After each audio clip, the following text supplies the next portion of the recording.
నేను గైనకాలజిస్ట్‌గా చాలా రోజుల తర్వాత బాధపడ్డాను ఇవాళ ఓపీలో. అది మీతో షేర్ చేసుకుందామని ఇది చేస్తున్నాను.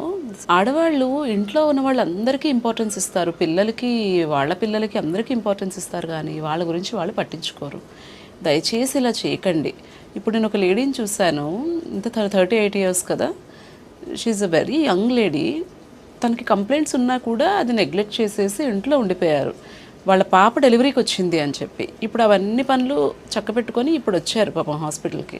ఇవాళ చెక్ చేసి చూస్తే తనకి సర్వైకల్ క్యాన్సర్ ఉన్నట్టుగా అనిపిస్తోంది. సో, ఇలాంటివన్నీ ఎర్లీగా డిటెక్ట్ చేసుకోవచ్చు కదా! రెగ్యులర్‌గా పాప్స్మియర్స్‌కి వెళ్ళొచ్చు కదా! ఏ చిన్న కంప్లైంట్ ఉన్నా ఫస్ట్ డాక్టర్ దగ్గరికి వెళ్ళొచ్చు కదా! మన హెల్త్ మనం ఎందుకు నెగ్లెక్ట్ చేసుకోవాలి? దయచేసి మీరు ప్రయారిటీ ఇవ్వండి. మీ తర్వాత మీ ఫ్యామిలీ వస్తుంది. This is my request to all the women